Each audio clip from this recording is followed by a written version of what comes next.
Be cautioned, things get a little spicy with the language and the subject matter. I'm Brodor, and this is Why We Game. I'm here with Seppy Yoon, Chief Game Designer of Fight in a Box. Seppy's been running the show at Fight in a Box for about 7 years now. He's the designer for Squirrel or Die, End of the Line, Processing, and Hedgehog Hop. But he's here at, what the fuck is this show called, Seppy? Warfare Weekend. You see, it used to be War Machine Weekend when War Machine was a thing. But War Machine isn't a thing anymore, so now it's Warfare Weekend. Oh my God, I put my time into War Machine. You can't say like War Machine isn't a thing anymore. It hurts my brain. It hurts me deeply. I am throwing all the shade because I Doug Hamilton, who's a big sculptor for them, is a buddy of mine. I've interviewed him on the show. Ed B, whose last name I can't pronounce, who was a creative director there. I mean, I fucking love these guys. Yep. I really, really do. But I can't lie, especially when I'm on my illegal medication. And they shit the bed. I mean, colossally shit the bed. But I'm not here to talk shit about Privateer Press. I'm here to talk to Seppy Yoon about him, about Fight in a Box, about board game design. You guys started in 2014? That was when our Kickstarter was. I think for our LLC, we're in 2013. And that is actually, we started by selling our first game, Squirrel or Die, as a handmade sort of object. Squirrel or Die is something, the first 1,200 copies were laser wood etched. I hate this word, but they were artisanal games. They're an Etsy game. Like they were fantastic. If you can get a copy of them, I don't know where you can get a copy of them, but they're all like laser burned. They smell like technology and went on to a campfire. But I basically lasered and then polished, because the laser is basically fire and it leaves burn marks and everything. Polished them up and packed the first 1,200 games that we sold over the first 2 years, getting ready for that Kickstarter for End of the Line. I guess we're starting an event. Yeah, we are. Let me take a step back, right? Okay. I want to go all the way back because you're a little bit older than me. So I am. You were born in the early 70s? No one gets to know. Okay, fair. The Fight fans have been trying to figure that out. I lie about my age. I don't lie about a lot of things, but I love. I don't want to talk about it. Because you look very much I will my tell age. you. I will. My grandmother was born the turn of the century. My family is filled with stories about the Korean occupation by the Japanese. So that tells you how old I am, Mike. When I was a kid, my best friend growing up, this kid Travis, he lived with his grandparents, and his grandmother Bobby was from Guam, and she grew up there during Japanese occupation. Yeah, it's fucked. Yeah, it's well, fucked. that's not good. It's not good. That was not good for anybody. Yeah. So. It's a different type of story.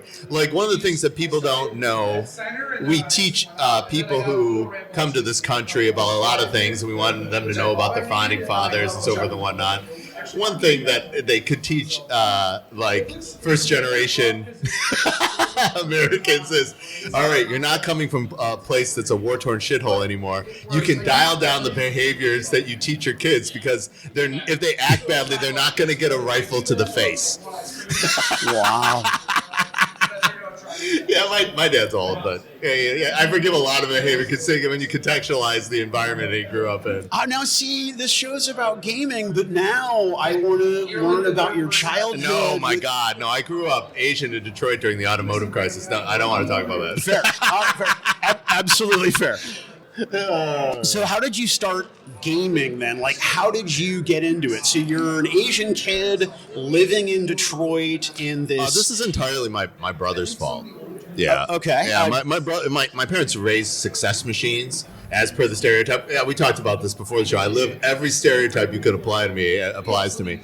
So my brother started playing D&D at an age, and I just would play with them. There's an age gap between us, and I always just kept up.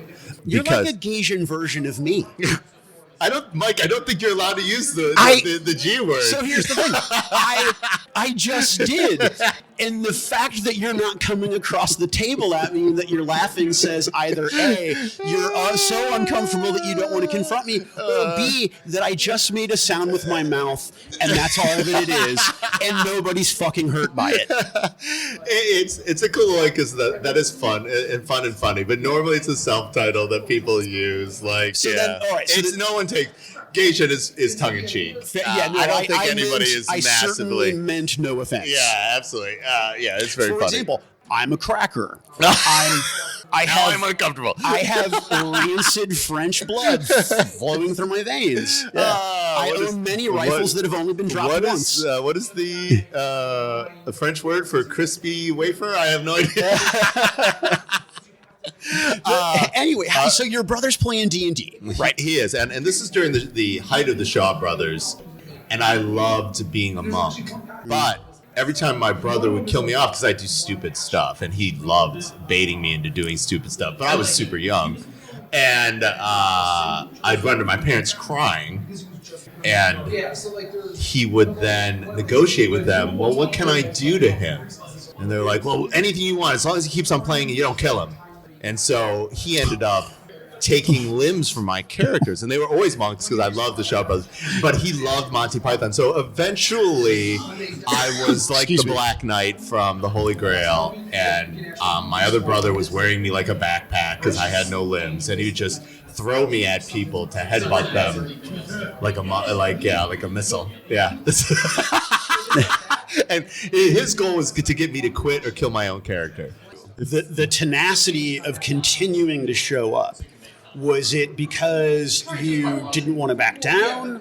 Was it because you were having so much fun playing the game? Was it because you wanted to be accepted? I don't know. There's a lot of competitive nature in my family.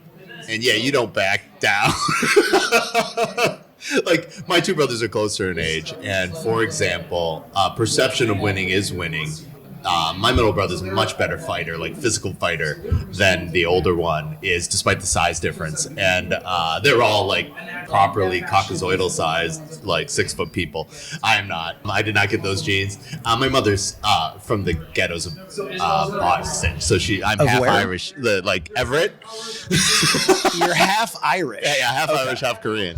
Well, now, okay, again, stereotypes abound, right? Because there's a lot of drinking that goes on, and I think you come by it honestly. I do. I do drink. My brothers do not. Like, one of them can drink, the other one can't. They're like, well, he's like my dad. He falls asleep if he has too much. Yeah, I'm not particularly worldly, but in my experience, both cultures are really good with alcohol. They're good at cutting their country in half and never reconciling. That's actually what they're known for. I adore you. I'm telling you, if I was single and into dudes, man, I would be on board. Oh my God, I should have that tattooed on me. That's the first time that's been said to me, Mike. No, it is not. No, it is no. I totally. Yeah, no, the bromances are real. I believe it. I believe it. You're extremely charming. Aw. Which is and I'm not saying that to pander. I'm saying that just as a statement of fact. I mean, I want you to take it as a compliment, but sometimes I come off and I don't want to sound, insincere, but you are very charming, which is something that is essential to what it is that you're doing professionally. Let's talk about that for a second.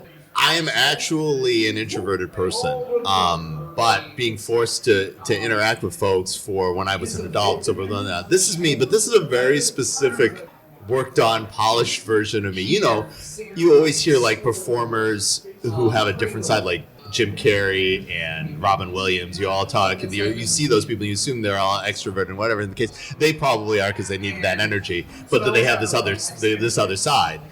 Which one of them is real? And the answer is both are real. And so this version of me is a version that I've worked on, and I'm glad because it exists entirely to get people to have fun gaming. Yeah. See, as an extrovert, this right now, what we are doing, is the only time I'm real. I can see your energy going up, and I can see mine just plummeting. No, but it's absolutely true this is the only time, or I shouldn't say, this is the time when I feel most myself, right? This is the time. All right, see, you are like more like Robin Williams, and I'm more like Jim Carrey. Right. Okay. Or Andy Kaufman. Yeah. So there's two sides to the story. So you say this I'm just saying that not because I think I'm as good as these people. I'm saying that because it's an example that I hope people know. Yeah, just for the record, I in no way think that I am good at what I do or anything else. Yeah, at risk of sounding douchey, it's a ubiquitous metaphor. Everyone probably listening to this podcast is an English speaker primarily, and so they know those references. Yeah, that's what I'm trying to do. In no way, shape, or form, I'm trying to. It's about the connection. That's why I'm hoping to throw that out. I think that Robin Williams is shit compared to you. But, I'm kidding. I love you for your lies, I'm kidding. I love you for your lies. I am an excellent liar when it comes to being charming. When you ask me about facts, dude, I can't. No, I love you. I love you for your lies. That's like lies are like a very kind thing you can give to another person. Yeah. Well, I do a relationship podcast with another guy called "Who Wears the Pants." And, And my primary tenant on the show is the answer is everyone. Yeah, just so you know, Mike. Dishonesty. Everybody is allowed to wear the pants. No, for sure. Yeah. Well, no, that's sort of the shtick of the show, right? Like any which way, I very much believe that dishonesty is a significantly important part of all relationships because people don't, at their core, want to know the entire truth. That's very interesting. I will talk more about that. But the deal is, what is factually honest, what feels honest, are often very different things. You can say something that is actually 100% true, but contextually is very dishonest. And so, it's a thing. You should foster trust and foster connections to people. And if some people are not ready for the truth, or the truth's not appropriate for a situation, you should give yourself a pass to be more flexible with it. Like there are great polite cultures across the world, like Great Britain and Japan, which are fostered on polite lies. To tell the truth is rude. We don't think of these places as barbaric or immoral. They function on societally that lying is the polite answer. So you just think about that. I watch a lot of anime, so I obviously am an expert. What is your education background? Now, I'm not some dolt that correlates education with intellect. I went to the University of Michigan for English, creative writing and alternative lit, and then I went into naval nuclear power as a nuclear plumber. Nuclear Plumber sounds like an adult film. It's great. So were you on a sub? I was actually kicked out for Don't Ask, Don't Tell. That's how old I am. Oh, wow. Yeah. You're playing Dungeons and Dragons. This was your first exposure to gaming, or were there board games or other tabletop? Chess. Yeah, so I started playing chess very early, and then Monopoly, poker. Yeah, now see, I know I'm already in murky waters with using words that I'm not supposed to, but I want to ask if you play violin. No, I played the flute. Okay. Which is the gay alternative to the violin. Which is the gay alternative. It should be a cello. It should have been cello. Violin, cello, and then you can jump. Yeah, there's a very long gay jump from those to flute. There's so many directions that I want to go. I wish I had gone with piano. Really? Yeah. I wish I'd stuck with piano, but yeah. Now, why do you say that? Compositionally, you could still do it. Like, yeah. I can't see myself like composing for the flute, but I can definitely see myself getting out a synthesizer and having a little fun.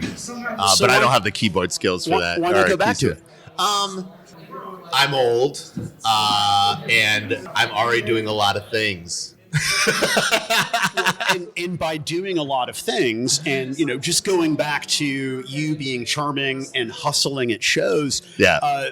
You, from what I understand. Oh, by old, I don't mean you shouldn't take on new skills because you're old. I am I want to accomplish certain amount of things. I'm old. I only have a certain amount of time left. I've got to choose where the time goes. Oh, sure. Yeah. Does that make sense? Yeah, no, it does. You have to ration. Yeah, no, I got to ration. If I want to accomplish the things I want with the companies that I'm involved with, I gotta be very tight with the time. And just from context clues earlier, do you have kids?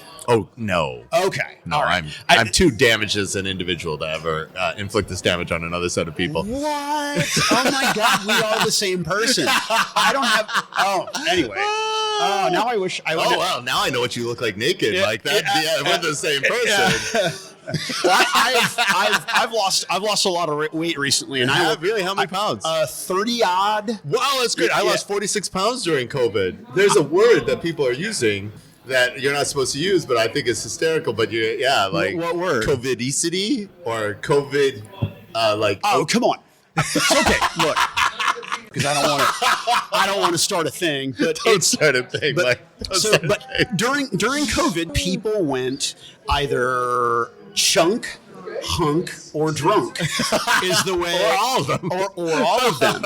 And a lot of things changed in my life right before COVID, and I spend a lot of time not drinking, and now I drink less than I used to. Right, now that changes the thing. Off. Yeah, it fell off, but I knew you had lost weight. Yeah, I did. Because I could tell. I saw a picture on the internet when I was doing my cyber stalking of you outside. It looked like a college, maybe, and you were displaying processing. So there was a processing sign behind you. Your hair was still dark. You had a very dark beard.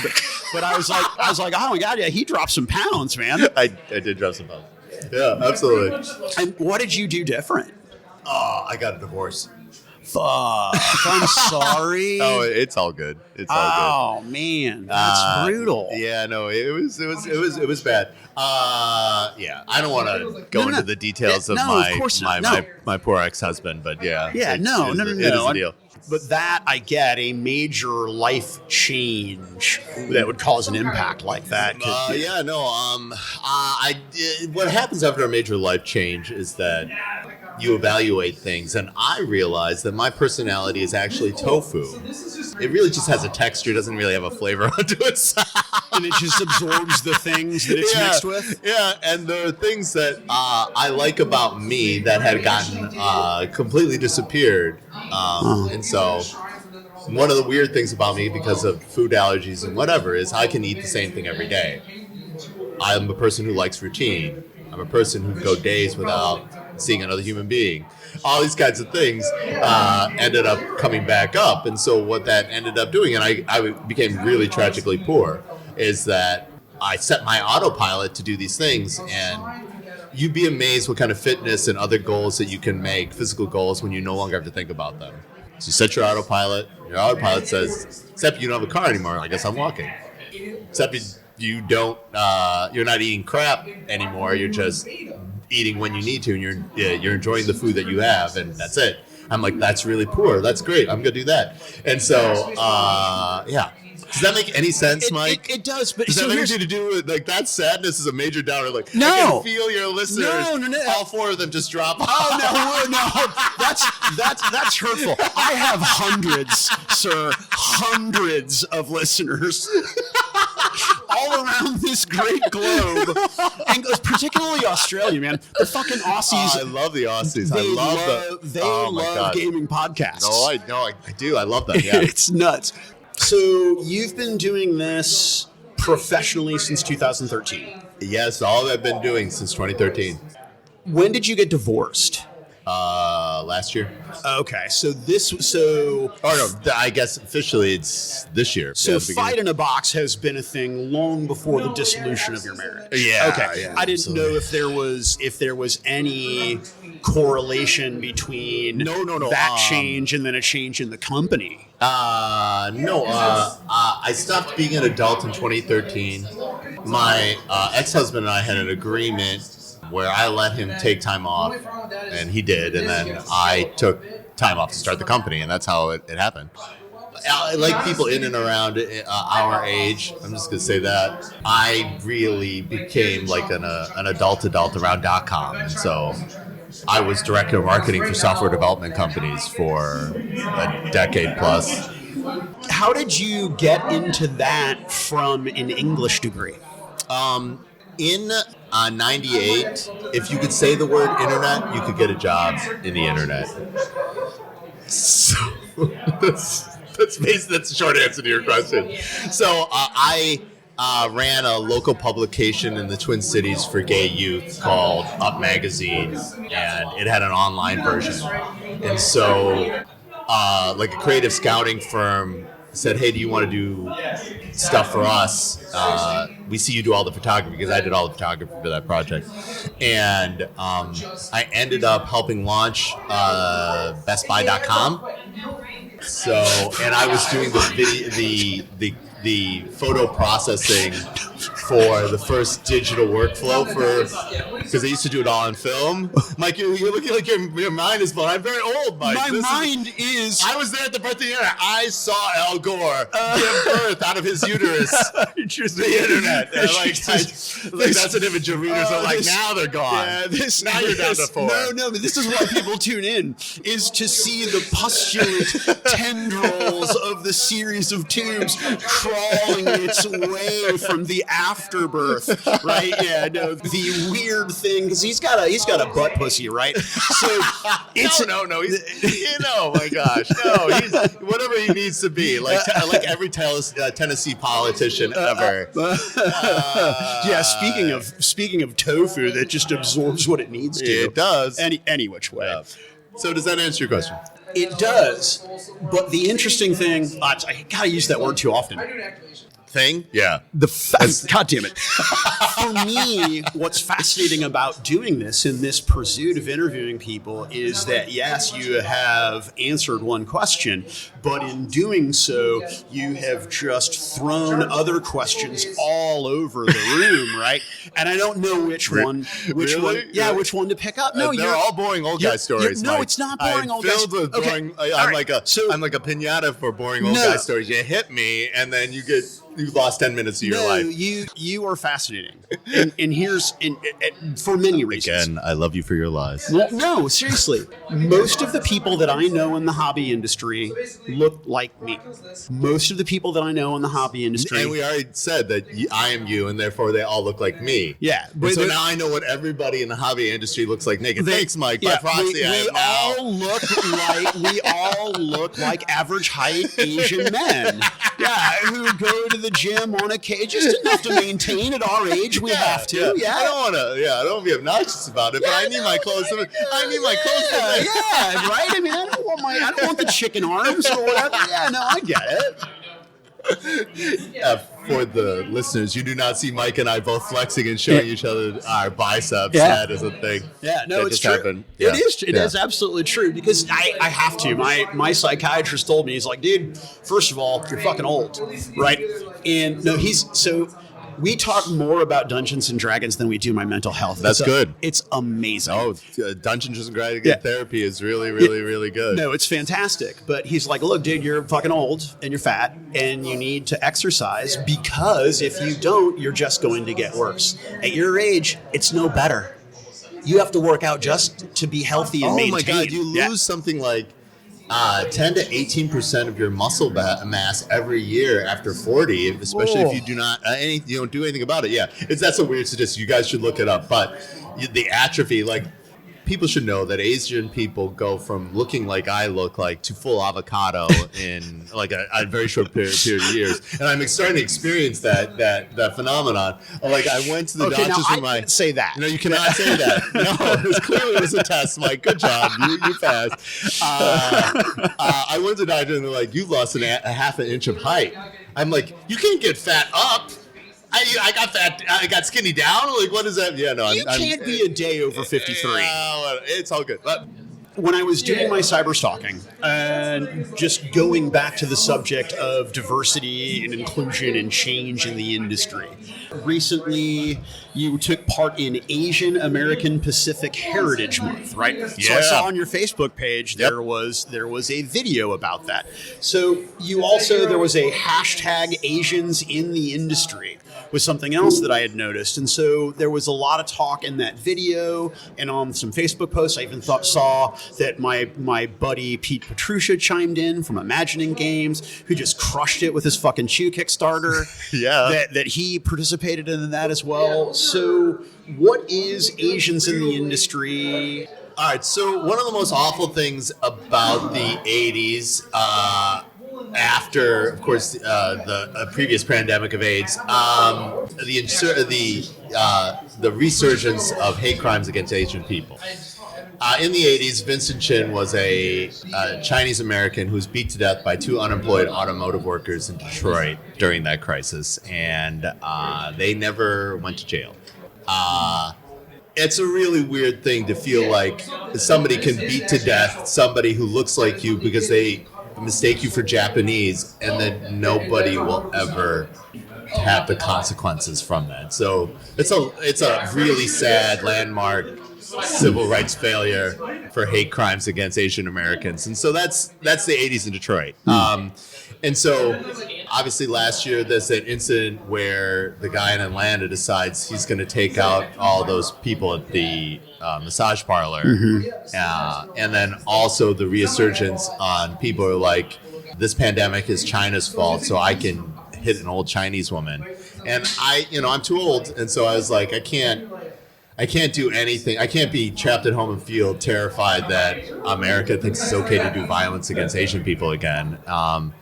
And I really don't want it in and around my tribe. So let's just remind gaming folks that Asians are integral into all the games that they enjoy. And so that's basically it. Does that make sense, or is that too preachy and weird? It makes perfect sense. In fact, I would go so far as to, and it's going to sound like hyperbole, but I was like, dude, most of your stuff is made in Asia, so you have to understand that a lot. I make some stuff I can domestically. No, I'm sorry, not you. I meant the royal you. A lot of the product that the consumer is taking home is made overseas in Asia. The stuff that I make overseas, which is the majority now, but it wasn't at the beginning. At the beginning, we made as much stuff domestically as possible, and then we still pack those in the game mats for Mouse, Cheese, Cat, Cucumber, made in Chicago, are made in Shenzhen by Panda. So yeah, it's the thing. But in addition to diversity and having more people of color, more Asians, more BIPOC, etc., you are also a member of the LGBTQ plus community, right? Yeah, you use the word Gaysian inappropriately, Mike. Here's what I will tell you. Just for the record, the line is when somebody says that, then you can use it. You can't volunteer it up. Oh, okay. Your gay Asian friends will volunteer Gaysian up as a thing, but you cannot use it first. Okay, see, I figured it was ask forgiveness, not permission. No. That's where I did wrong. Okay, gotcha. They will use it. They can't help themselves. It's too funny. I would argue, and again, I only have my own anecdotal experience. Now we're talking of 15 plus years in retail, being a gamer since I was, 12 years old, going to conventions and being in shops my whole life. I would go so far as to say that I think that there are more people in that community, in the LGBTQ community, than there are people of color, just from my own experience and observation. I would even go so far as to say I think that there are more transgender people who are fans of the industry than certainly I would say black people in terms of going to shows and what I've been exposed to. Yeah, I don't think anybody has done a census. No, for sure. But people finding their tribes important, right? And like for transgender people, as long as there's been a Gen Con I know of, there's been trans people doing like the vampire LARP. Yeah. Like it was a community that accepted, gender fluidity and people, like 90s, you have these strange relationship and interview with the vampire are strange for 90s people. They're like, what is Brad Pitt doing with that really short Tom Cruise? Yeah. They're just, I don't know if they're a good match. And so people find that their place view it. As far as like other minorities in gaming, I don't know if there's necessarily a good census, but gaming is a great way to get people together, and it's a great way to spend time that doesn't necessarily require a lot of money. You can be a very poor gamer, or you can be a very like I will spend any amount of money gamer. And we're seeing more and more and more of that. Like role playing requires very little money. LARPing requires a lot of like time costuming, but actually not as much money comparatively to something like miniature gaming, which is an enormous amount of money. Well, and it's a time sink, right? I mean, miniature gaming is a commitment. Do you miniature game? Because earlier I when used I was to, okay, yeah. because I was shitting War Machine. Yeah, I was shitting on PIP, and you were so. Now, to be fair, I played War Machine. I spent much money on Mark 1. Yeah. But so D&D, was that your first game? As far as like non-everybody games, I think my first game was definitely either poker or chess. Okay. But like as far as like games as a lifestyle, and like, here's where I'm being role playing was my Dungeons and Dragons was my first game as a lifestyle. And here's where I get snobby, and I recognize that because when I say game, in my mind, sorry, Parcheesi, Monopoly, those things don't qualify. But then the classics, I don't even consider them. Pente, Go, chess. When I say game, my brain immediately goes to tabletop, board game, we're talking at least Milton Bradley, Axis and Allies, Shogun, and that sort of thing. So, according to family lore, my uncle was a master level Go player, and my Aunt Mary and her husband Bob were master level bridge players. As serious about that as you can be without going professional for both of those things. So those games had always been. I had tried to ask my Aunt Mary to teach me bridge, and she like literally dropped 3 books in front of me. And she's like, after you read these 3 books, we can play. No. And I'm like, let's play euchre. I don't know what that is. You don't know what euchre is? No, dude, I grew up poor white trash, and my mom's side of the family does a lot of card games. Yep. Right? A lot of, what cribbage. Yeah, cribbage was her game. But it never gravitated to them because they seem so absent in imagination. There's a lot of strategy, especially euchre, and it's a team game. Now, see, I love euchre. You said strategy. I said imagination. I think a good strategy has imagination in it. It's all about picturing a thing and then bringing that thing into life. No, isn't that the product of creativity? Okay, for sure, yes, checkmate. But my point is that when I look at Hedgehog Hop. I look at this standee right here. That inspires. I can hear the music. I can feel the warmth of the lights. Hedgehog Hop is the most autobiographical game I've read to date. Okay. Well, the floor is yours, sir. Well, how is it? Okay. I thought you were fucking with me. There's a disco hedgehog. There's a street hedgehog, breakdancing hedgehog. There's a rave hedgehog. There's a salsa hedgehog. So for me as a gamer, that imagination, that creative experience is so important. And a standard 52 card deck of cards. This is a great point, Mike. I think that's great. You've put something outside of your experience as creative. And I just said, very factually, that these are things in my life. And this is the reason why people should embrace diversity in gaming.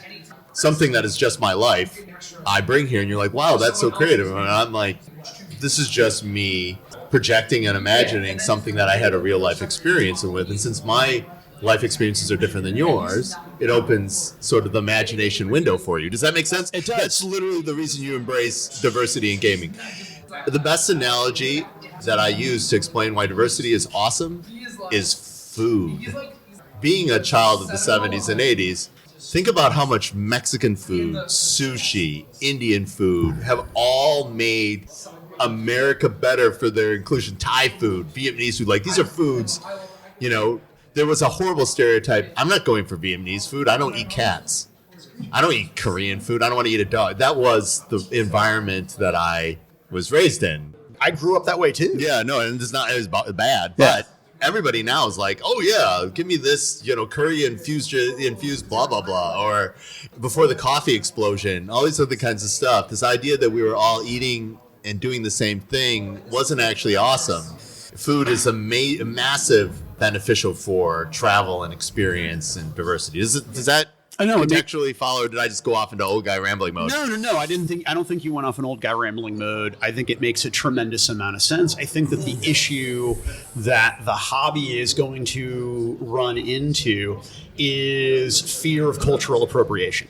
Oh, yeah. For example, there's a kick-ass place just down Olive called Nudo that makes pho. Fuck me running. It's amazing. My wife and I will go there, but I eat a lot of Indian food. The more it looks like it belongs in a diaper, the better it's going to taste. Oh, God. And I mean, I eat tons of this shit. And the best places I go, when I walk in and we're the only honkies in the place, I'm like, now I know this food's going to be good.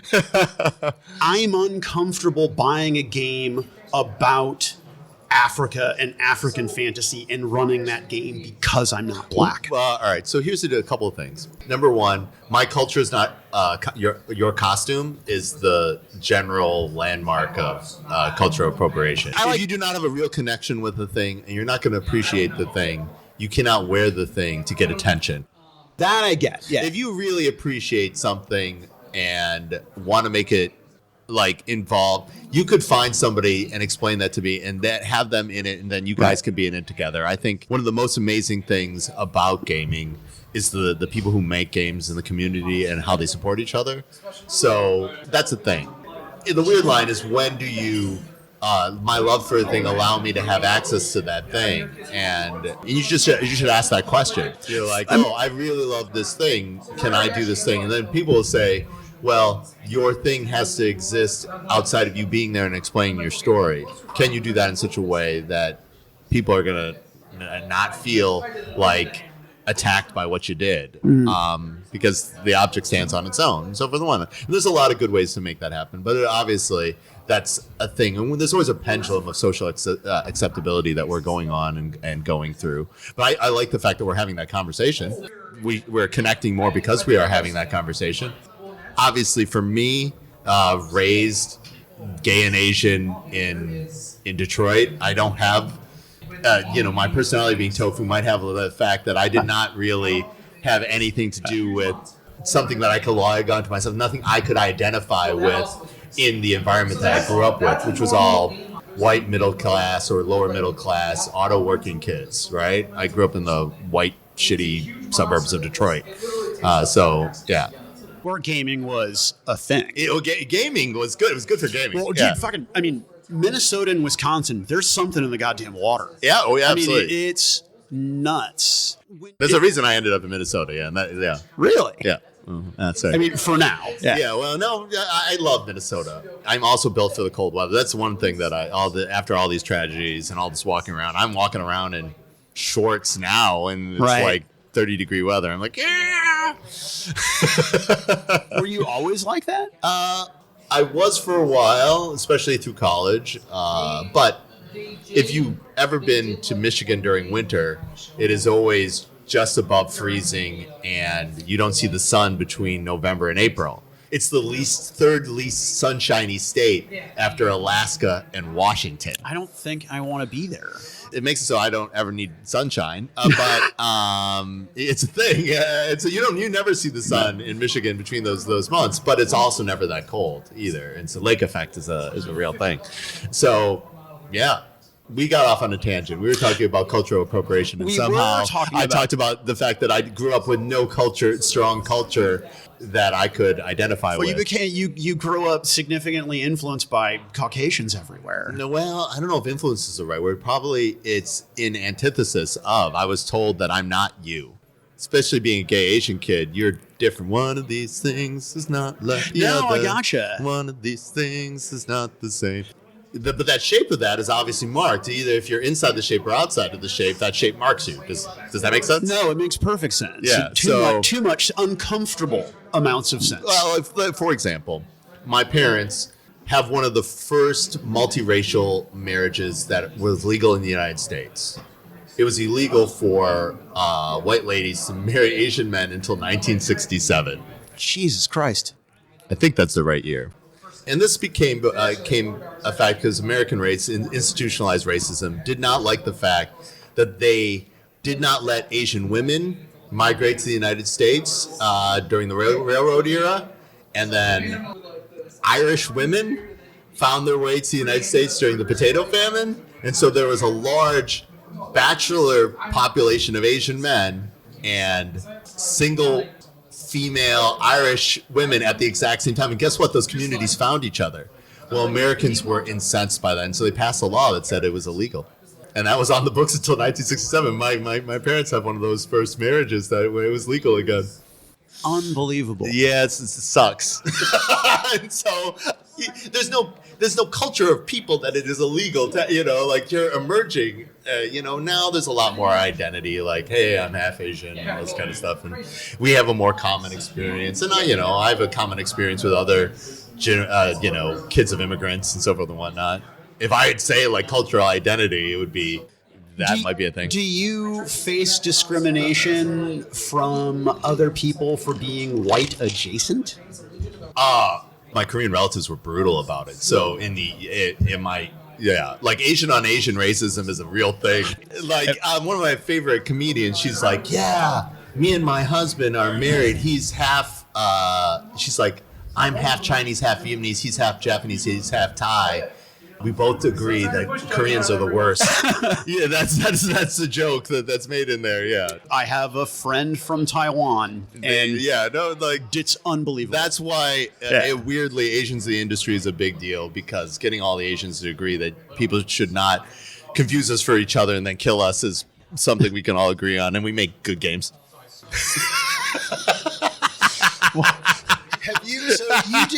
You do a lot of travel. What do you mean by travel? I go to conventions. You go, well, that's travel, right? Oh, yeah. Is it? I go from one hotel room where I don't go anywhere and I just interact with my favorite gaming people, and then I go to another one. You lay your head in a different place with regularity. I don't want to be pandemic, but I consider travel like going, I got to see this thing, part of the city, this food, this culture. All right.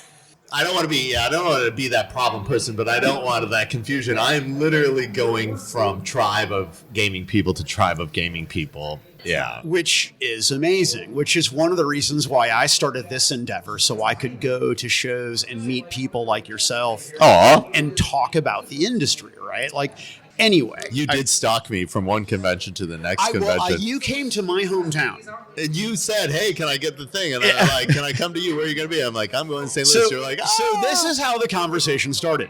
It was... I was doing something very embarrassing on another show. Guys, Games, and Beer, right?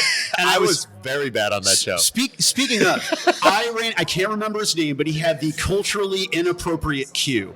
The shaved front of the head and the braid in the back. Oh, Tom. Yeah, so Tom, super fucking kick-ass, right? Had a great time. Is it culturally inappropriate? It's more of a Jedi thing for him. I think that I think it's a Star Wars thing, not a Buddhist monk thing. I wanted to use the portmanteau culturally inappropriate.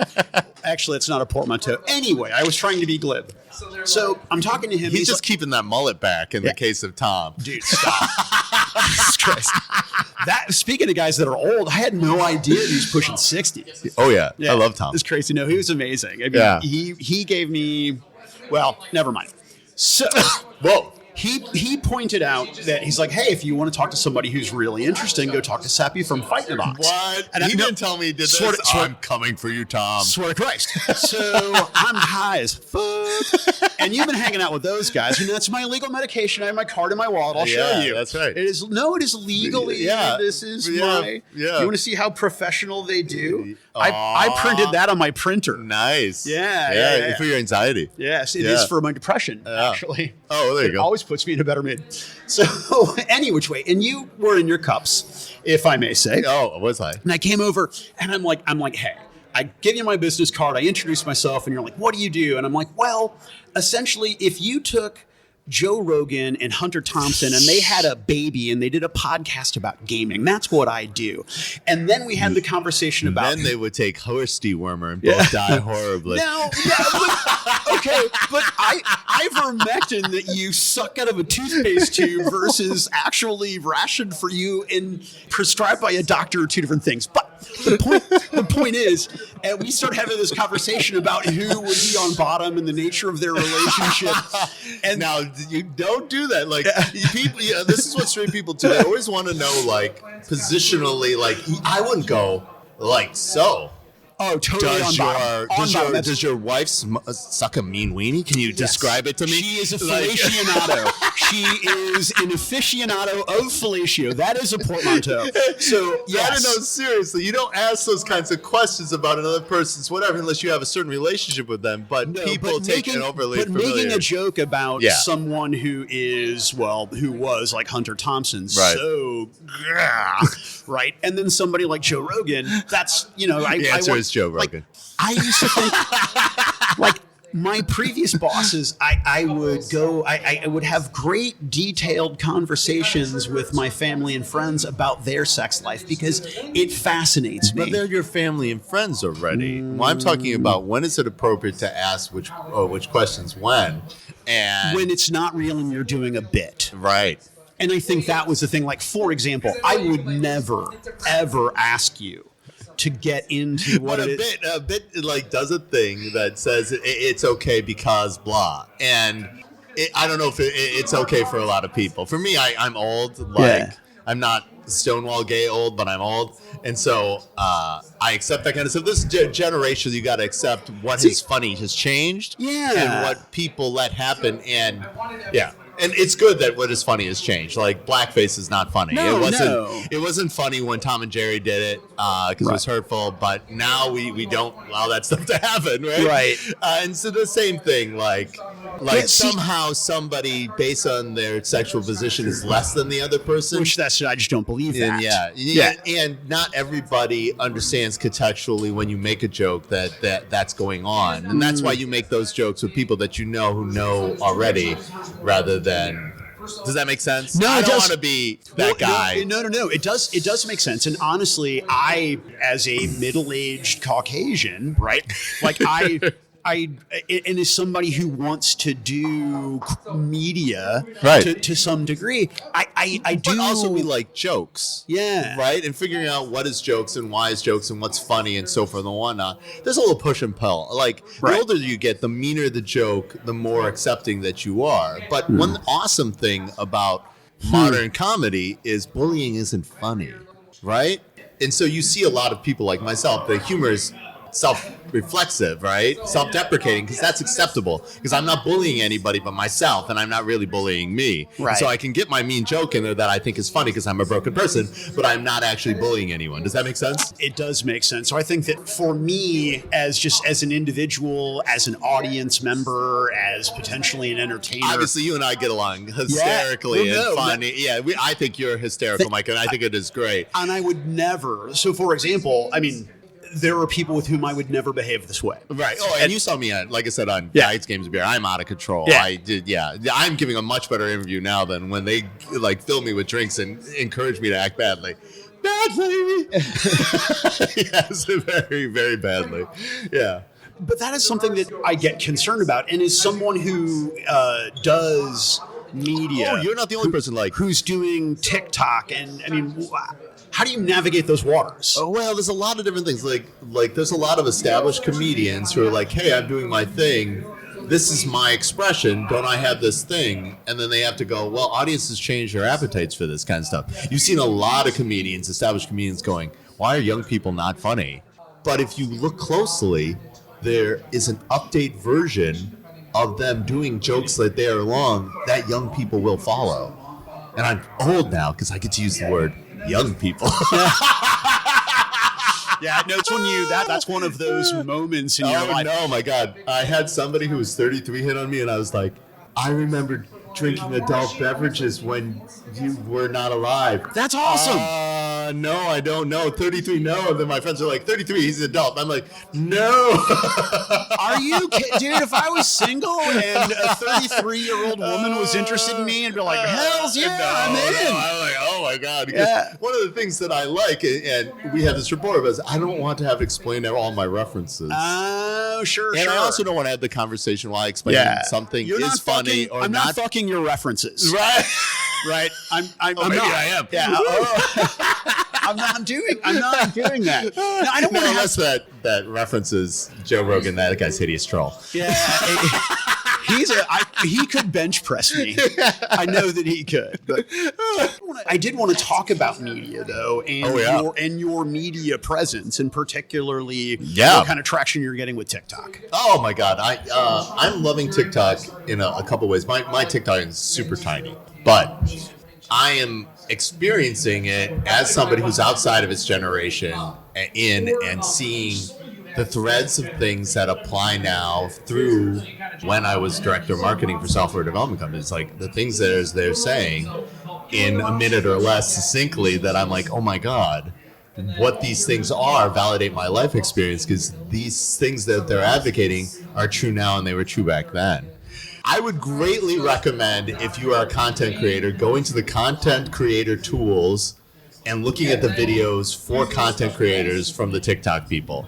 They are synced, they are on point, they are utterly and completely true no matter what form of marketing that you're doing. It isn't just about growing your TikTok, it is about whatever you would want to do to expand your audience or community. I think that is flipping awesome. A number of people have told me that I should have a TikTok and that I should just... Do you know what that means? No. Okay, they're saying, hey, you should have a audience under 30. One. Number two. I worry about that. You should, absolutely. I was worried about gaming dying out for a little bit. But the reinsurance of role-playing games and other kinds of stuff, that period, I no longer have that. So, number one, audience under 30. Number two, TikTok is all about people having an authentic voice and sharing an experience that's true to them. And you're getting to see stories of people that you've never gotten to see before, right? I would greatly say some of the transvisibility that we've had is because people have been able to, as a media form, share their stories that we would never have a made-for-TV movie happen from when we were a kid, or a very special episode of Webster. Like, we would not have had this kind of stuff. At one point in time, all media was fed to us, and now people are getting to choose to do their own media and do their own stories. And as a person who's interested in their own stories and their own voice, that is when people say, you should TikTok. That's what they're saying. All right. Mike, I don't think you could be succinct in 15 seconds. I don't think you could do a minute of... No, I could if I scripted. Then try that out. I would have to script, right? What I think is interesting is people watching it. Like, if you're old like me, I was massively resistant the first time because it just seems like a stream of people yelling at you. That's after you turn on the sound. The first time you just don't have the sound on. And you're like, why is this just dumb? But what to understand, and since you're a podcaster, is TikTok is actually an audio medium more than it is a visual, I'd almost argue. Especially with how music is integrated in it and all this other kinds of stuff. So it's these series of like mini sound bites and thoughts and so forth and whatnot. Also, they do things to gamify it. Like the algorithm is reset monthly. And then they have trends where across channels, they want everybody to participate. And the reward is getting more views, which is gamification. And as a game designer, I think that's interesting. Like most people are like, oh, it's a sellout. Why are you doing the trend? No, that's the game that TikTok wants everybody to play together. And somebody who believes in gaming as a way to connect people, I think that's great. Does that make sense? No, it does make sense. Does that make you more interested, Mike? It does. Again, my TikTok audience is tiny, like tiny. It's probably much smaller than your listenership. I'm now the TikTok thing is interesting to me, but I'm trying to drill down in my mind, putting together the building blocks of Seppy. Right? Oh, why? Because I find other people's lives more interesting than mine. Aw, that's sad, Mike. No, dude, I've lived an amazing life. Okay. No, don't give me. No, dude, I have lived an amazing life. But I find myself most energized. And you know when they say the time that you are best at something is when you're teaching someone else to do it. Oh, yeah. I understand that. Yeah. I learn more about myself and about my building blocks by looking at other people. That's awesome. No, I love that. Yeah, so, that's a great way to say it. Yeah, so I'm on board. I'm looking at the cultural differences between East and West. I'm looking at focusing on games that have a very level playing field, that have a very strict parameter and box, and then what you do to manipulate the system inside that box. And so now I think I have a better understanding of why we're sitting here in front of a demo or a display of a very, very nice version of a board game. Oh yeah, I make board games. That's why we're here. and not a role-playing game. Oh, but there's a micro RPG for my latest game. I love role-playing games. All right. I want to stick to media real quick before we get into this, and it'll allow us a good transition. I want to talk about sovereignty. Yeah. And the technological aspect to board gaming, because I'm a technophobe. I'm a Luddite. Okay. And so, to me, analog gaming is proper gaming. Yes. And computer gaming is anathema. Right. However, I also have the wherewithal to recognize that I'm old and that there are new generations of gamers, and we have to adapt with technology. Let me ask a question then. Yeah. Have you been to any of the PAXs? No, I want to go.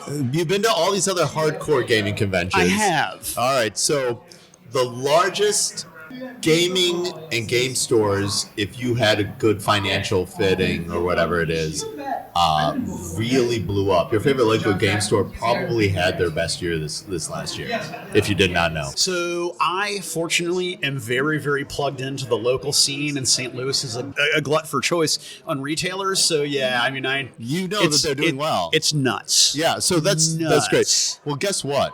That is just one small, the area that is doing much better than even that is the casual gamers. Yeah, speaking of local retailers. Yeah, is casual gamers and hyper casual gamers. And so those people we need to cultivate to make them part of more centralized gaming as a lifestyle people. This is where we're going to recruit from. And if you've ever been to a PAX or like a Comic-Con, you realize we are right next door to a lot more people.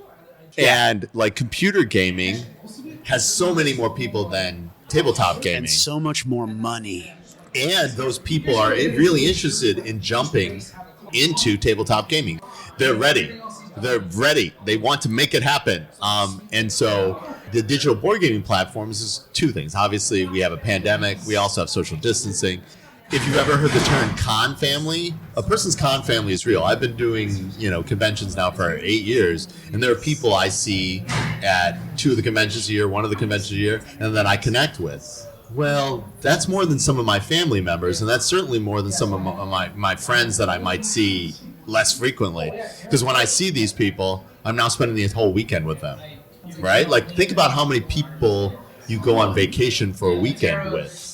No, it's true. I mean, I'm literally, after this interview, driving to Kansas City to visit my brother and thinking about all the friends that I have that live in town that I rarely see. That's right. And so you have these con families you might want to reach out to more. And so the digital board gaming platforms are there to make it happen. Okay? So you have, for role-playing, D20.net or whatever it is, and then for tabletop games, you have a couple of different options. But Sovereignty is a new one that is mobile friendly and focuses on sort of user experience rather than just titles in the platform. And you were saying that Mouse Cheese Cat Cucumber was on Sovereignty and that you had a really good experience with how your game plays on that versus experience you've had playing games on other platforms. Yeah, if you've ever played on the other platforms, you realize placing pieces and picking up pieces is a little arduous, and you are responsible to know all the rules. So Sovereignty doesn't let you cheat. It's all rules enforced. And it takes care of the nuances of placing for you. So if you've ever used any of the other platforms, you'll know what I'm talking about. Wait, the other platforms were flawed and they would allow you could... They're physics sandboxes. Some of them. Okay, I got you. Some of them are physics sandboxes. Okay. And so you not only need all the responsibility of knowing all the rules, you also need to then know how to manipulate things in their system, and then you still have to police yourself and get it right. It can really justify your Luddite position that this is not gaming. It's very frustrating and I don't like it. So in that vein, and trying to jump back to the earlier point, something that could help publishers like myself reach the casual gamers to make them see the entire vastness of the world and how deep you can go down the gaming rabbit hole, this is a great tool for it. Does that make sense? Yeah, no. It absolutely does. And to connect people who don't necessarily have the ability to see each other on a weekly basis for gaming. Right. Like, we're living in an era of technology. Should you only be close to the people you're physically close to and can play games with? Or instead, can your podcast be big in Australia? So that part I get. But for me, I love you, Aussies. the thing that I love is this. Okay. Is sitting down across the table. I did this interview in person instead of over Zoom. Right. Which is, and honestly, I'm better in person. Oh, yeah. Yeah. I can see that. Yeah. You're dynamic and bombastic. It's great. Yeah. No, thank you. So for me, the technology, it's an impediment. It's a barrier between me and the other person. Right. And if I'm doing a game, like if I'm really into it, I want to be able to read your body language. I want to be able to hear your That's a great thing that you say that. So the Sovereignty platform has built-in voice, and you have an avatar where you're actually in the space. Really? So you are personified in the space, and so you're at the table as an entity in the, not just something that you flip, right? So your physical place on the table is represented. And so this idea that we're about connecting people through games is part of the core philosophy for it, instead of just, hey, I got this game, you want to do it? And then using other human beings as the cheapest AI ever. Like, you don't have any interacting with the other person. They're just something matchmaker fed you. Just the aspect of having a little icon that I know that each of those icons is another. No, it's not an icon. It's an avatar. It's a 3D space. Oh, wow. That's amazing. So seeing that, then I would feel a little bit more like I'm gaming but with other it's on a mobile device, right? So sometimes you don't have a game and you want to play one. You're like, hey, we've got to sit down. We're not going to get our table for a while. What can we do in this bar? Like, I'm not capable of doing small talk. I'm really terrible at it. So I got to be doing something or talking about something that matters. Now, why don't you like small talk? I'm just terrible at it. Why do you think you're terrible at it? I have about 4 seconds in me to care about the weather or traffic. Oh, okay. So you don't want a superficial interaction. Yeah, when I consider small talk, I mean somebody's got to give a shit about what we're talking about. Right. I don't care who it is. If you were talking to me about the weather, you better be a freaking meteorologist or something, or hail must have killed your puppy, because I love dogs, so never that would happen. But don't talk to me about the weather. Yeah, no. Okay, no. I get it. I was just trying to more understand. Is it just you don't have the patience for other people's bullshit, or is it the inanity of it, or? Back to the early point. There's not that much time left. And I'm also probably overly intense as a human being. Do you think? Oh, yeah.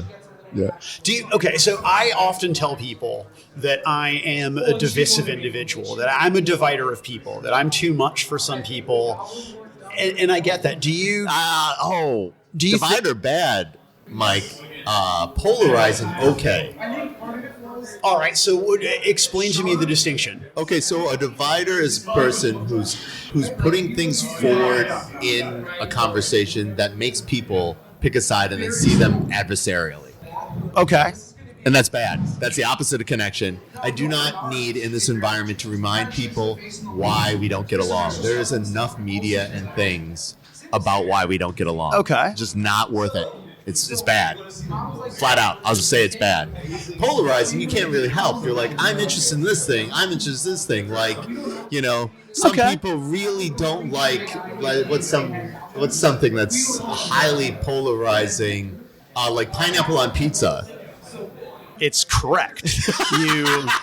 It really doesn't matter. It's people that have a stance. They somehow it is a thing. So what you're going to do is you're going to take God, and I don't care, and I'm being, sort of centric to the Abrahamic religions, but you're going to take God's most delicious animal, right? And then you are going to take most delicious animal. Oh, the pig? The platypus? No, the pig. The platypus? I've never eaten platypus. Now you want to though. Fuck, I would. No, dude. I mean, I was so blessed. Is it a duck? Is it a beaver? What does it taste like? It probably tastes like chicken. It's gamey. Yeah. That's all I can tell you. I'm gonna go much more inclined to duck. I don't think you can eat platypus. Yeah, I would. I would eat just about anything. I felt bad. I ate porpoise once. I ate alligator, snake. I've eaten all these things, but I'm vegetarian now. I've been for a bazillion years. Yeah, no, I ate all these things. Is it better for you? For me, it was a reminder. Okay. I did it as a reminder to be kinder. Okay. Yeah. And it made me way less angry. Stop it. No, it did. Yeah, it was weird. It made me massively less angry. What people should understand that is your brain runs on a chemical engine, and yours is different and unique. I assume some people would get more angry if they did not have bacon. I loved bacon. But when I removed all meat from my diet, I fundamentally was less angry. And I have a lot of food allergies, and there's other stuff they talk about, and I don't know if any of it's true, but I can only tell you anecdotally about what happened with me, which was, and other things that happened, like, I had massive memory loss, like short-term memory loss from like a year of like smoking copious amounts of weed, right? And then I gave that up for, and that helped my short-term memory. For sure. Okay. But that didn't even compare to when I gave up artificial sweetener. Giving that up massively improved my short-term memory. That's fascinating. It's crazy. Yeah, no. And those two things like staggered by a decade. You see both like very differently. Do you do any sugar? Yeah. Like actual sugar? Yeah, now I do, yeah. And I do now. Like, I lost 46 pounds and I did not give up sugar. I gave up liquid calories and eating after 8 o'clock. Those are two things that I did. I'm on the... Yeah, no. 8, yep. Yeah, no. Like, not eating from 8 to 8 really works. And again, it isn't about there being one Bible to make it do it. It's people presenting a set of tools that you try out to see if it works for you. And it did. This is what worked for me. And I think people should try it because there's really low cost in doing it. Like mentally, like morale, motivational costs, that kind of stuff. I want to transition to Kickstarter. Because you've done several Kickstarters. I have. And you have delivered early on all of them. I think I have, yeah. Absolutely. 1 to 3 months early on all my... Yes, including Mouse, Cheese, Cat, Cucumber, which... We kickstarted ended in this March, and we delivered early on its Kickstarter promise this year. How? I'm probably better project manager than I am a game designer.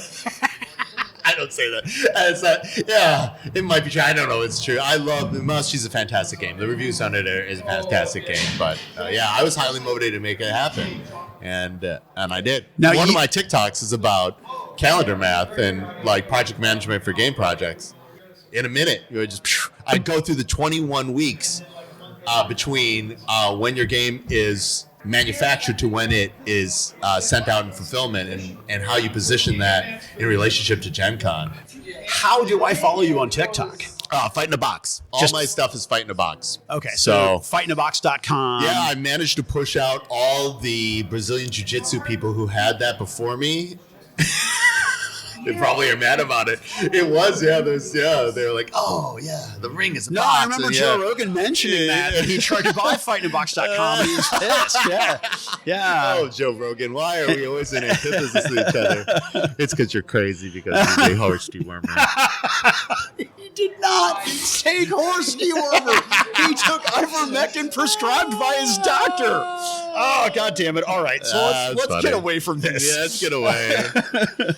Mouse, Cheese, Cat, Cucumber is way better than its title. The title is cumbersome. A massive problem, and we will be addressing this with our next game, is level of brain burn versus theme. The theme makes people think that it's going to be a lot lighter, and so they buy it and they go, oh my God, this game, what the hell just happened to me? I got hit by a sledgehammer. Or people who like a game that will melt their brain will never look at our games. I had somebody from one of the established podcasts literally say, I'm going to try this game because I'm going to destroy it. and this must be the worst fucking game ever. That's an actual quote. And then they tried to go, oh my God, this game is actually good. Why would you tell someone? They came up and apologized because, we're all friends. And They're I've like, been there. Yeah, and they came up and apologized. I said this thing and I was wrong. This game is great. And I'm like, aw, that's great. Well, as a retailer, and I've been out of the retail game for several years now, so I was getting out as you were getting into the industry. I was not familiar with Fight in a Box until I was at GameholeCon, because a lot of my exposure to games is going to be through retail, through talking to retailers, and because the industry has grown. Did you ever go to Gamma?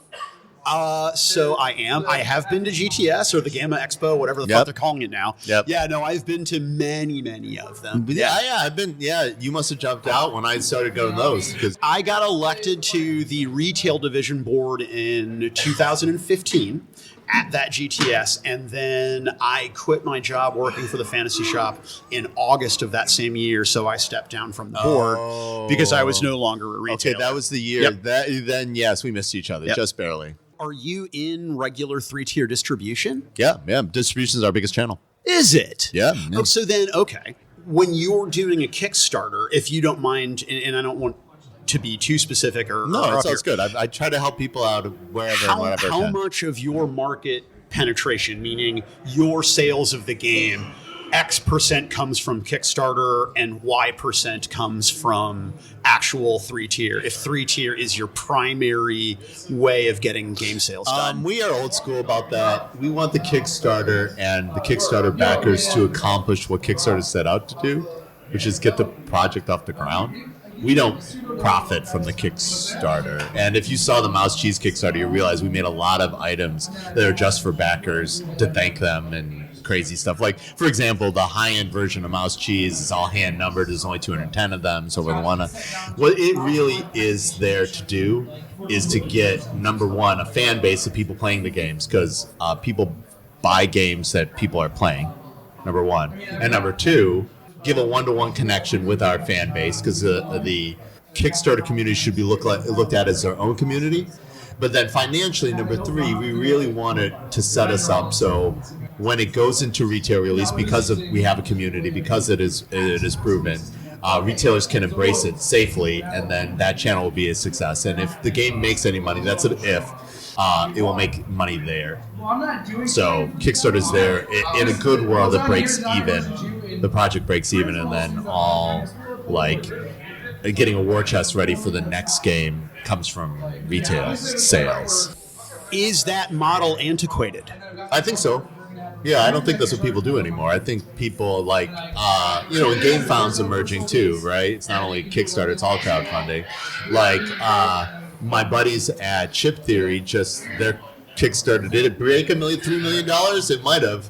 It's apropos that you bring them up because they don't do 3-tier distribution. Yeah, they're in the opposite direction. Yeah, absolutely. And I think their model is more on, like Simon, they're just printing money, and it's all about the Kickstarter community and servicing their fans and what they want. And what's important is they're giving fans what the fans are excited about, right? And they have a different relationship. Like, distribution is a hard thing, and all my friends who work in distribution, it's hard, right? And it's only becoming more difficult. It is only becoming more difficult. And the logistic squeeze from other people, like big boys like Amazon, Jeff Bezos, instead of going to space, give some of the money back to the people who made your company a success. Stuff like that. Yeah, that's definitely a thing. So does that answer is it antiquated versus what people does, because are doing? I am of the opinion that model is the future of game design and game production.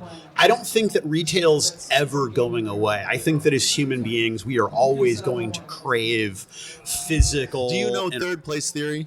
I do not. All right, third place I'm smart but poorly educated. No, it's great. It's really weird. It's about community planning, and third place theory says a person... Oh, this is my third place. Yes. I can't be a complete person if I'm not looked at as its own individual outside of a hierarchical structure. I need one place that has a flat structure where I'm just seen as a person rather than a boss or a parent or a child or something else. and to feel like a complete person. So you need someplace basically outside of work and outside of home where you can just be you. Game stores are that third place. Conventions are that third place for people. And when they connect and they be seen as their own person, what do they choose as far as a game, and how they identify and how they spend that time in that third place is very important. And so game stores are not going away. No. Game stores are the place where people find other people or connect and talk about these things that they love. And so, yeah. But online sales is a different animal. Well, and I, for example, I mean, we're here in St. Louis, and we have Miniature Market here locally. Yeah, they've opened 2 locations, but they ship all over the world. You can order from their website and have it sent to a store. The rumor mill has it that they're talking about opening a 3rd location, but they're doing well. But all game stores are, as we said earlier, everybody's doing really, really well right now. Yeah. But I think rising tides raise all boats. But that's Brian Winter from I'm Bored in Madison. He never likes to say it. Madison area. Yeah. He loves saying that all the time, and he does, and he's great. He's somebody who evangelizes on how to make your game store a success. But if you look at places like Noble Knight and Badger and Miniature Market, I mean, especially Noble Knight, that place it's amazing. But Noble Knight is the opposite model of Miniature Mart. Noble Knight's like, hey, we always have the game in stock. Price is not negotiable. Right. This is what it is. Where Miniature Mart's like, we got it cheapest than anybody get it now. No, but the 2 of them are in opposite models. Like, you cannot put those 2. They're both online, but that's how they are. Here's the similarity, and this is where I think the industry is going. They have a storefront that is absolutely amazing. Absolutely amazing. Yeah. It's connected to their warehouse. So you can the Noble Knights is in a separate location. James is in a different Is it? Because I mean, I literally walked around the game room there's 2, but they have a different. Gotcha. And they also had multiple places. Right. They've been changing builds a couple of times. Maybe I've not been to the new one. But my point is that they have a hybridized model where they are catering to the in-person and to the internet. And even though they're pursuing different... Well, that's the Magic singles model. Yeah. This gave birth to technology-wise based on this market, this need from Magic cards, and a lot of Magic people want to participate in the Magic lifestyle rigorously, and they have to budget themselves, right? So I was simply saying the ability to both have a space, a third place for the physical consumer, but also have a broad selection of product, whether it's based on price or not, whatever your target demographic it is, whatever your target market is, they're both doing something similar in terms of occupying both physical and cyberspace. Yeah, no, even like your favorite local game store will have a site that they sell from so that you can pick up from them or whatever. Many of them don't, in my experience. Well, it's true. They don't, but even like everybody should. Especially if you're going to do a consignment or other things. We can get that's a large rabbit hole as well. But back to distribution and us selling into it. My goal is to connect people through games, and our games are super approachable. Price point: Mouse Cheese is the most overproduced $13.50 in the history of gaming, and that sort of fits our vision. We would like as many people as possible, be able to have access to our games, and that's sort of a thing. Some other companies with Kickstarter are curating just their audience, which is good. And then some usually curate their audience, and then it's so successful they break out. Like Wingspan being at Bed Bath & Beyond is probably the most, right? We are in the, like I said, like Stonemeyer game. I'm surprised Jamie Stegmeyer doesn't show up here. I'm in St. Louis. Yeah, that's definitely a thing. No, he is somebody who, even though we're in town locally, he is someone that I have yet to reach out to. He's a good guy. Is he? Okay, yeah, I've not. He's friends of friends, and whatever. I get to interact with him. Maybe I've sparsely. never met the man, but I will say that Scythe is one of my favorite things ever. You're on the record for saying that. Yeah, no, I love that game. But free distribution. It's hard to get into distribution. We have a distribution partner to do it. Find a Box does, and so we go through Atlas Games, who's also Minnesota, and we were lucky to make that happen. Seriously, those two states, like I don't know, I feel that if World War III comes, I just want Canada to protect them. Yeah, it's true. I want, please Canada annex. I just want to move to those states. I guess my last question is, do you want to help me raise 2 billion euros so we can buy Asmodee? Do I want to help you? Yeah, like spiritually I want to, but I don't think I have the bandwidth to help you. I think that what we do, so we do like a Bob's Red Mill, right? Like we get all of the people in the gaming industry together. We raise our 2 billion euros. We buy Asmodee. We get all of the games out from under the umbrella of the venture capitalists, and we make them readily available and you know. Yeah, that's an interesting. Like they bought Board Game Arena, which is one of the competitors for Sovereignty, right? And that's a big deal. That means publishers now who aren't Asmodee affiliated, if they want to have a board game on the number one digital platform by user base, and not number one by user experience, but user base, they have to play ball with Asmodee, and that's mean. No one likes a bully. We've talked about this repeatedly. Nobody likes a bully. And well, they had their deal. I mean, at the Gamma Expo in 2020, right before the pandemic hit, right when I launched my podcast because I was going to do this, they had a deal set up with ACD, right? I was waiting for them to buy ACD so they had their own distribution network, right? Whoa. So they could do their own. Now, that didn't pan out. But another thing that is floating around, which makes me think that they really want to have a bigger market share, bigger control in the market, there's a rumor floating around right when the announcement came out that they were looking to sell, which I think they were just trying to gauge interest, but that they wanted to buy Miniature Market. So there was a rumor going around that they were working with them, and I cannot corroborate that, but I was like, they seem to me to be speaking out of both sides of their mouth. Like they want to acquire more power and control. But they is a large group. They has a lot of mouths and a lot of money. So do you think that sort of thing? Do you think the venture capitalists, or do you think that this model of what's happening with Asmodee, do you think that's good for the industry? That's a great question, and I don't know if I'm qualified to answer that question. But what I do think is everybody should take notice that gaming is connecting more people. The sign that people think the industry is worth this one is because more and more people are pouring into it. Mm-hmm. And what does that mean as gaming expands? I really believe that good gamers are not gatekeepers. Good gamers are ambassadors. So if you have your chance when somebody is in their fledgling experience, you don't do anything potentially like harmful to them, embracing whatever gamer they want to become. Does that make sense, Mike? It does. Did you have to go through a lot of gatekeeping? I in my angrier, more insecure, less evolved versions, and I'm still trying to evolve. I'm not a good human being, but I was a really bad human being before. And it was because I was insecure. I was like, okay, you're not a real blah. It depends on what it was, right? And yeah. It's not a good way to be. Yeah, no, I was that way a long time with video gaming. But I get it now. I understand that you don't yuck anybody else's yum. Yeah. If this is what you're into, let's see. Where would you dig? Yeah, and also let's find what we have in common. Like, I think what we have in common is a way more interesting question nowadays than what makes us different. Well, even doing this interview, and I talk about the similarities between the two of us in our backgrounds and growing up, but then there are so many key, significant differences between us that I can relate to you as an individual. I mean, on a human level. Yeah, you can learn from them. But exactly. But now we have aspects of our backgrounds that we have in common, so I can relate to you.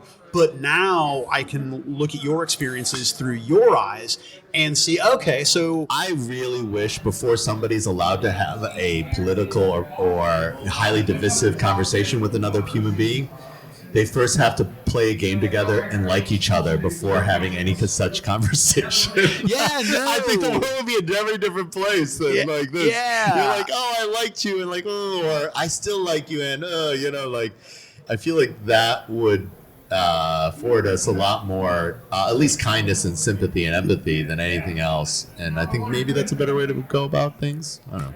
Well, Seppy, where can we find Fight in a Box? So wait, hold on. Fightina box.com. Yes. And you sell directly to the consumer on your website? Yes. It's like the specialty items.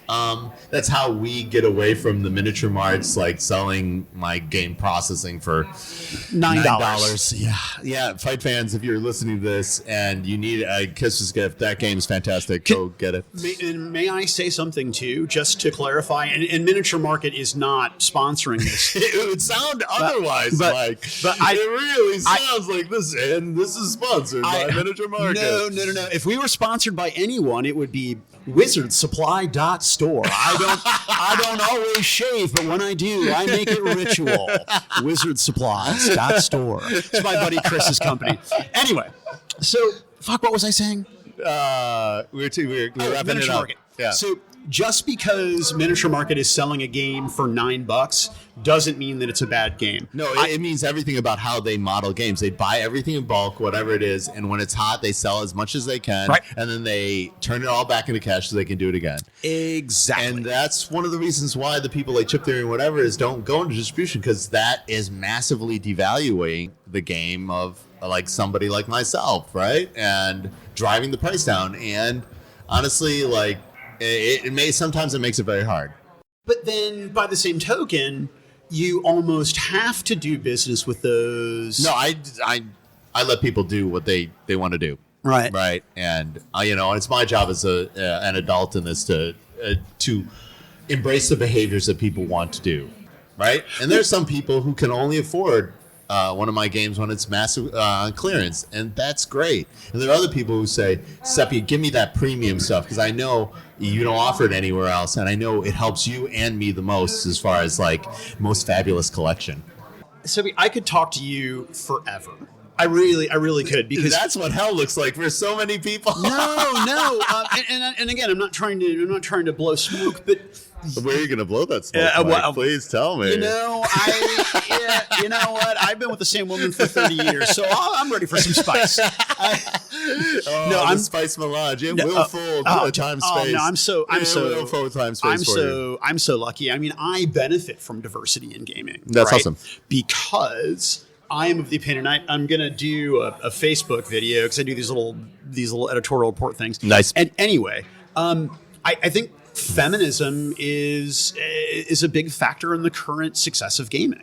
Good. Not just because of the number of women gaming, the number of women in gaming in terms of designers, but also the number of dudes I know who are married to women who make bank, who are able to work in the gaming industry because of it. It's nuts. It's real. It's real life. Well, some women discovered that, hey, I'm not interested in worrying about my partner going and fooling around.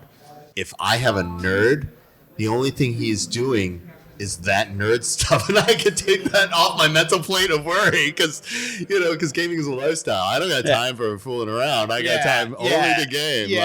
The only promiscuity that I've experienced in the gaming industry is from the poly community, and not that's not promiscuity. That's just them embracing their life and living the life they want. I guess what is the definition of promiscuous then? We'll talk about that in a later podcast. That is like another 3 hours. So, okay, and here's why. So, if anything, if I ever went to school, I would have become a sociologist that focused on etymology. Oh, awesome. And that's one of the reasons I love it. Yeah, I like talking to you, is because I really do believe, I mean, words, to quote Modest Mouse, words are they're the thing, the liquid that we're all dissolved in, right? It's the thing, the communication. It binds us. There's an amazing TED Talk about how language forms thought patterns, and there's a tribe of Aboriginals in Australia that don't do right left. They don't have a concept for right left. What they have a concept for is sun up, sun down. And so when they put things in chronologically, they always order it based on where the sun is.